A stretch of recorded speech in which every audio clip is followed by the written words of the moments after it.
So we've already covered the essential ways of invoking the jQuery constructor to create jQuery objects, but what then do we do with our jQuery objects? What kind of methods can we invoke? Well, each of the many jQuery object methods serve one of three basic purposes. First, there are methods for doing what we can call traversal, that is basically just selecting elements. And with the jQuery constructors we saw, we can pass in a selector to effectively use CSS style selectors to select some elements, but there are a number of methods for doing more sophisticated kinds of selection, just more elaborate selection.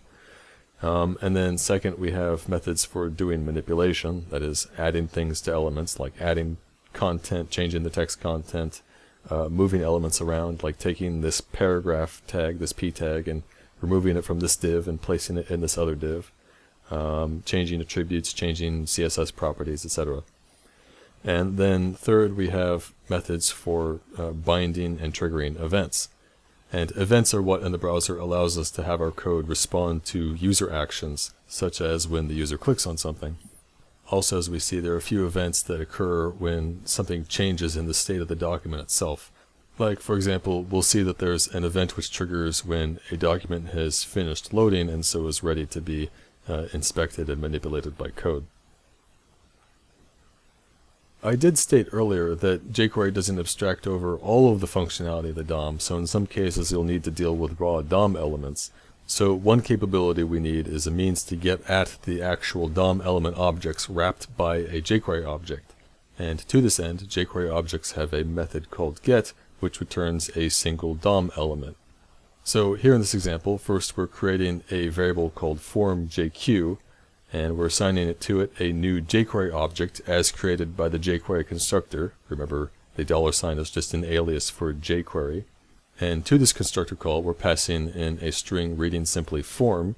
jQuery interprets that and recognizes it as a CSS selector, in this case a CSS selector which just selects all form tags on the page in the document.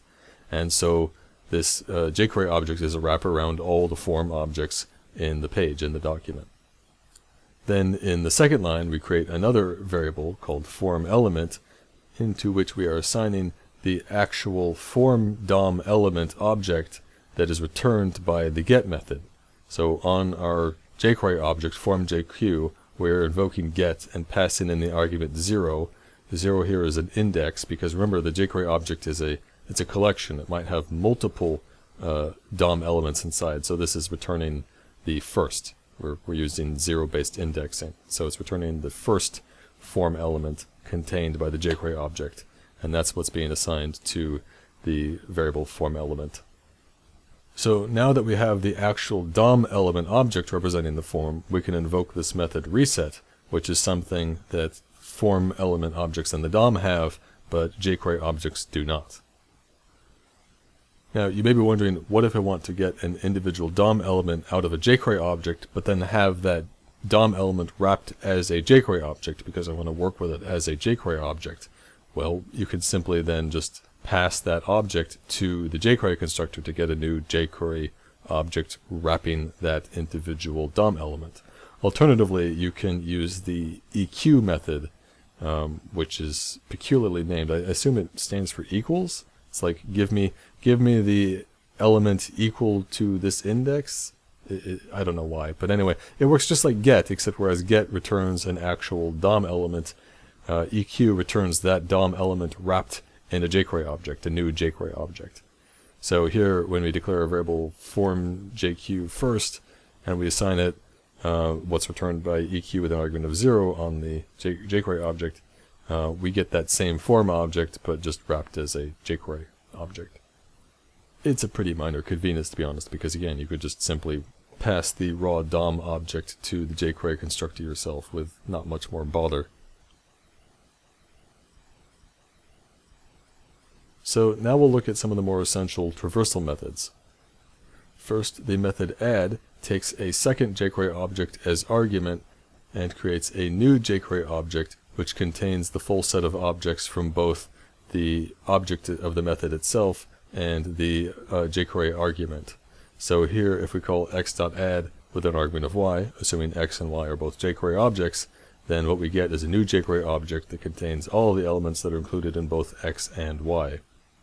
And be clear that we're taking the union of these two sets. So if X and Y happen to contain some of the same elements, those elements don't end up in the new jQuery object twice, they just exist once.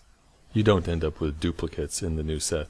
In fact, to my knowledge, I don't think it's possible in any circumstance to ever come up with a jQuery object that has the same element contained more than once. That's something which I believe is actually just not allowed.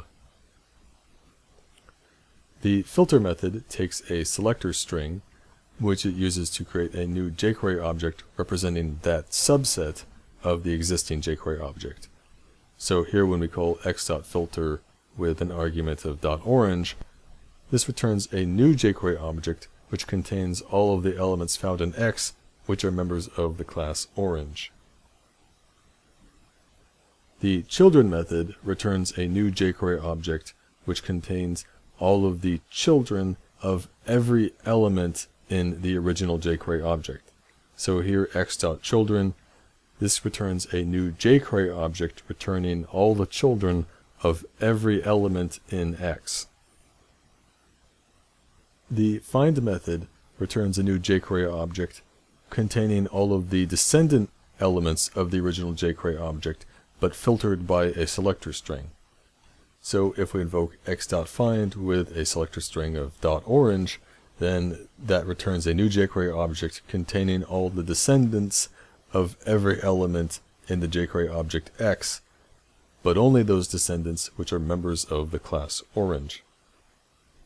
So children and find are two methods you use to select descendant elements, but what if you want to get at ancestors?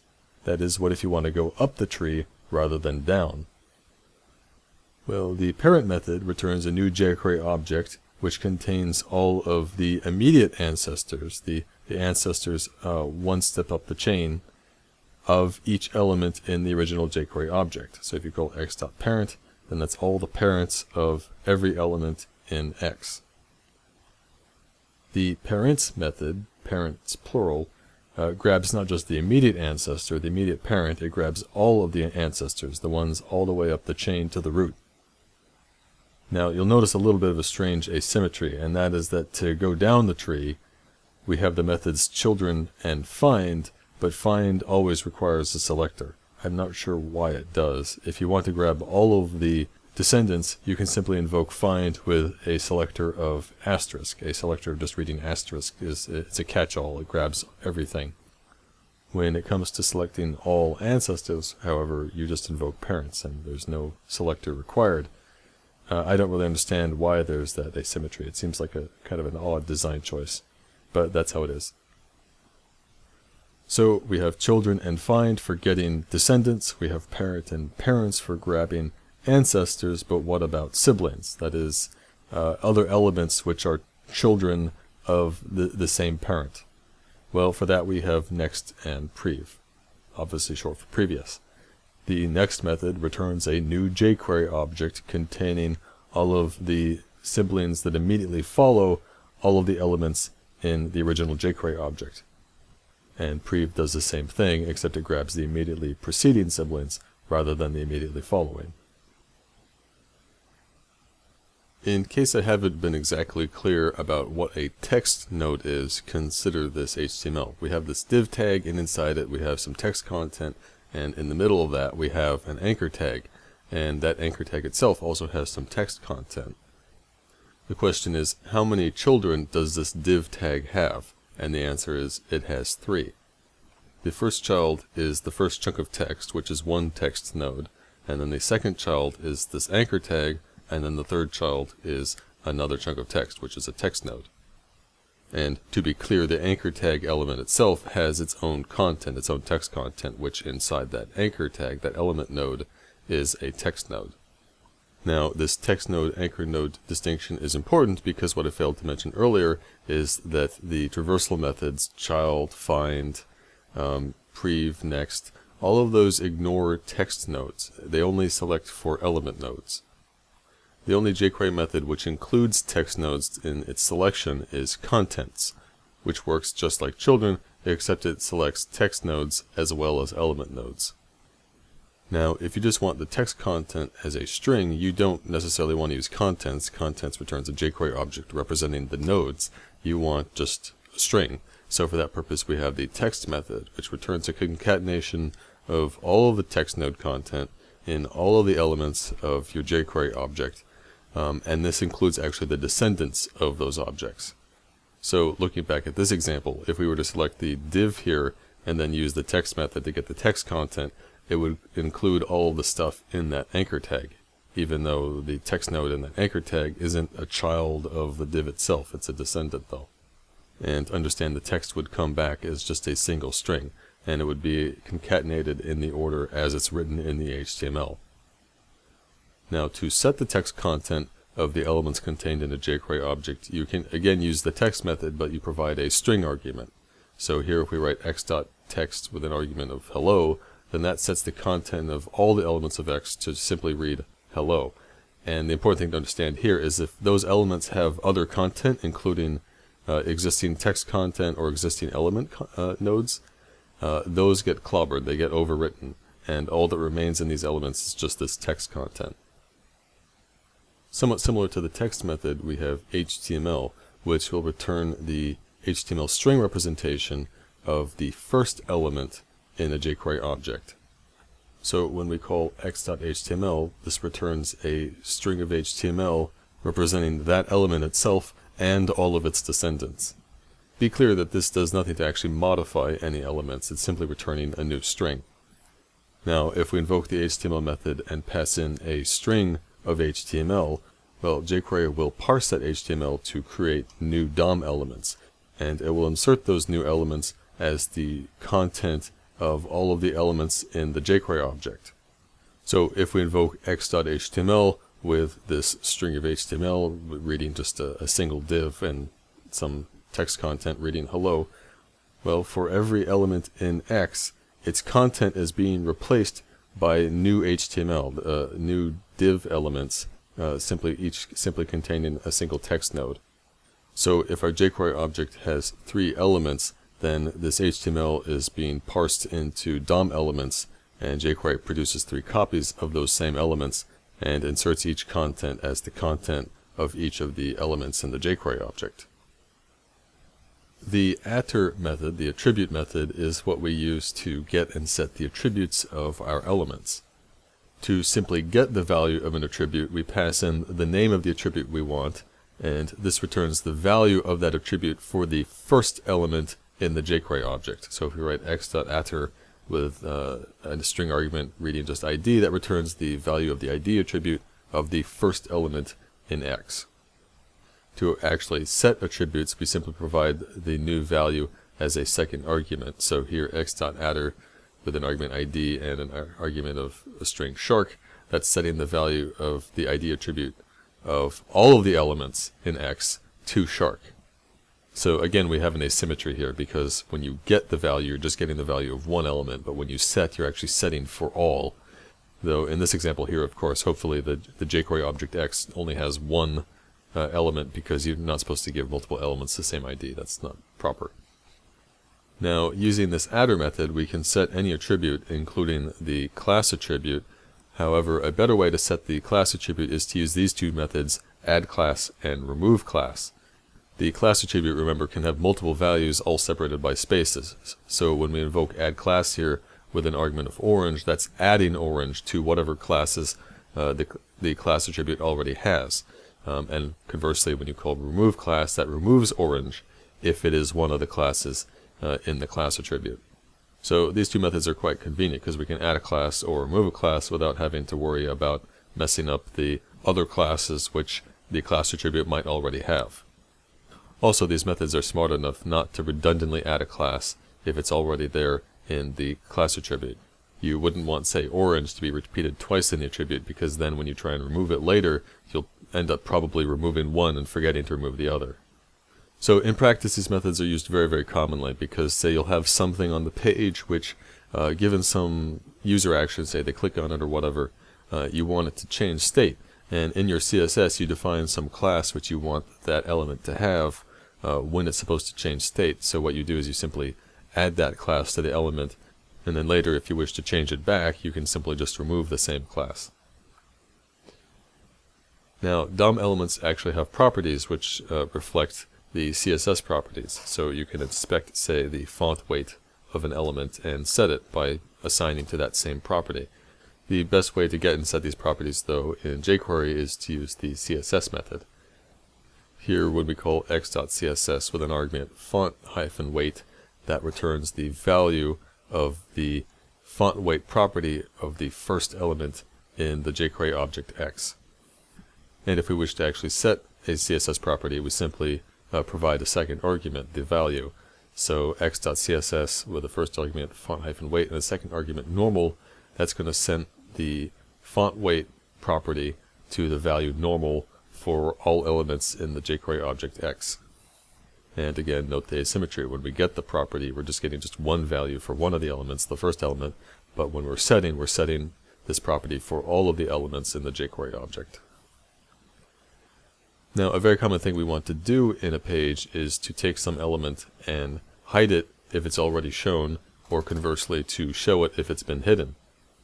We could accomplish this by setting the CSS display property of an element to none to hide it, and then set it to either block or inline or whatever it's supposed to be to show it. The problem there is you have to remember for each element what its display value is supposed to be when it's shown. Is it a block element? Is it inline? You have to remember that. So we have these jQuery methods hide and show that when you invoke hide, that'll set the display value to none, but then when you call show on the same element, it will restore the display value to whatever it's supposed to be, whether that's block or inline or whatever. So using these two methods is much more convenient than trying to mess with the display property manually. Now, sometimes you want to do more than hide elements, you want to actually take them out of the document, and for that we have the methods remove and empty. Remove will take the elements of the jQuery object itself and remove them, whereas empty will take the children of those elements and remove them. And be clear that when you remove nodes from the DOM, you're not destroying those node objects, you're just removing them. You're taking them out of the document so they don't appear in the actual document. You can later, even after you remove them from the document, you can insert them back in using other methods. Two such methods are append and prepend, and the argument to these methods is content, where content is either some jQuery object, or it's just a single DOM element, a raw DOM element object, or it's actually a string of HTML. Any one of those will do. Let's just assume in this case it's a jQuery object. So if we call x.append with an argument of y, where y is some jQuery object, let's say with itself with multiple elements, all of those elements of y become children of each element of x. And if x itself has multiple elements, then the elements of y get copied. Each element of x gets its own copy of all the stuff in y. And in the case of append, all of these new children get placed at the end. They become the last content elements of the elements of x, whereas with prepend, they become the first. They get inserted into first position. So that's the only difference between append and prepend. Do all of these elements get inserted before the existing content elements or after? Now, an important thing to understand about all of the DOM methods and jQuery methods which insert elements someplace into the DOM is that if you are inserting an element which already exists somewhere in the DOM, that element actually gets moved to that location, not copied. The simplest way to think about this is that an individual DOM object can only exist at one place in the DOM. You can't have the same object exist in multiple places. If you want that, you have to actually copy the DOM element and then insert that copy. And this is in fact what jQuery does when we append or prepend to a set of elements, a set of more than one element. There's multiple targets, so jQuery has to actually copy those elements. And if you want to explicitly copy an element yourself, you can use the jQuery method clone. Clone will return a new jQuery object containing a copy of all of the same elements. Now, aside from remove, empty, append, and prepend, there are several other methods in jQuery for moving elements around, but I think you get the idea at this point, so you shouldn't have any trouble reading up on the rest in the documentation.